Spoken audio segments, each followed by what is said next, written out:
In this session, we will talk about one of the continuous distributions. It's called the Weibull distribution. This can also be used for life expectancy, etc. And again, it's like gamma, and also it has ease of calculation for cumulative. It's cumulative probability distribution function as well. Again, your alpha or k is your, this is your shape parameter, or alpha is your shape parameter. It is given with alpha in your textbook, and lambda or beta would be your scale parameter here. Like we should keep in mind that if your alpha is 1, this one is 1, it turns into exponential distribution. You see the red one here? It turns into an exponential distribution. If we're talking about failure rate of a machinery or a particular occurrence is constant over time, then it is called like an exponential distribution here. For example, infant mortality, right? If your like alpha is, for example, 1, it can correspond to your infant mortality. Okay, I mean, if there's a problem, the poor babies may die more at birth, close to birth time, but infant mortality risk is decreasing with passing time. That's what we're trying to model here.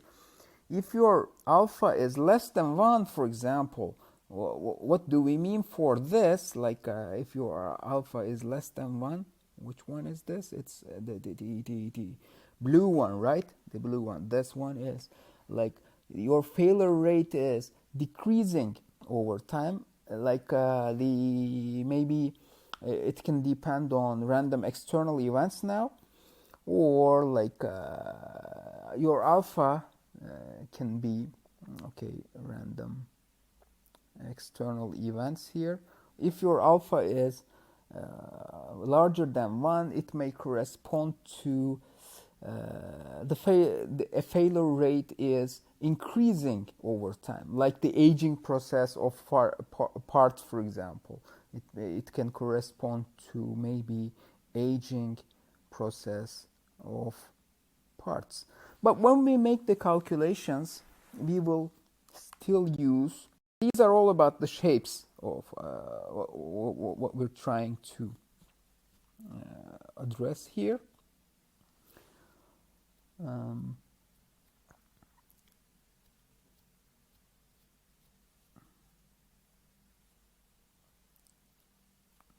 Okay, let's just write the functions that we will use for calculation. Maybe this is more important for us.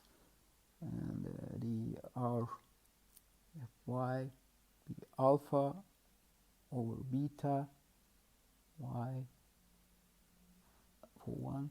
No need to memorize this, but since they are given in the textbook, I'm just passing over them, where your y is less than or equal to 0 and alpha and beta are greater than 0. And what is your expected value here, which is your mean, mu?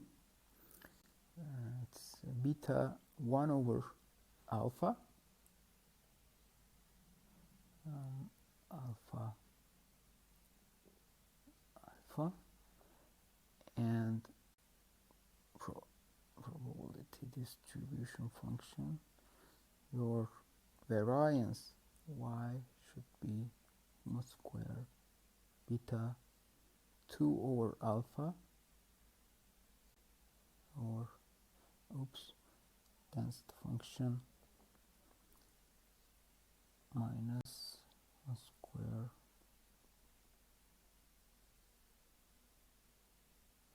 Okay.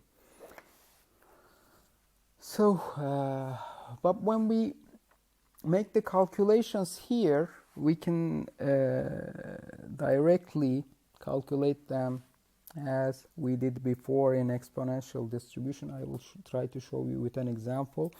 No need to prove them again. So let's continue with an example to understand how straightforward we can use it. A machinery durability is depicted by these parameters: alpha equals 2 and beta equals 100. Weibull distribution. We know that this machinery durability is depicted with this function.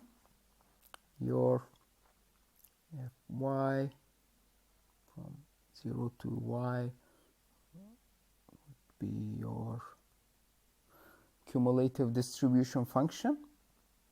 Cumulative distributive function here, and your fy would be now let's try to calculate the probability that it would be malfunctional before 8 hours. Okay, let's try to calculate this one.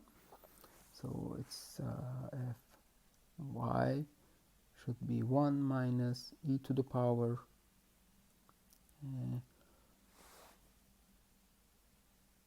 the beta, and it is 1 minus e to the power y over alpha beta.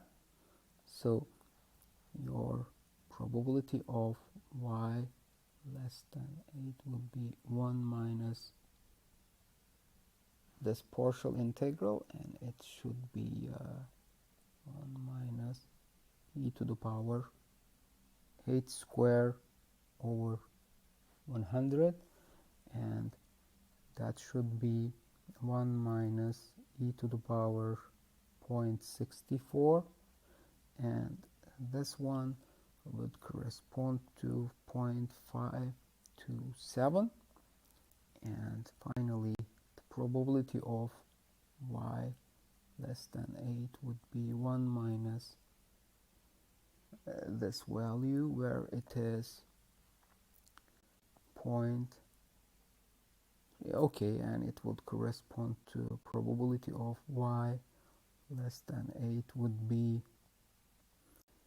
47.3% probability. That would be your answer if you want to answer this question by taking Weibull distribution into consideration here. We will solve more examples in the Q&A part of the lecture as well. I hope you also try them on your own just for practice. Okay, thank you for listening.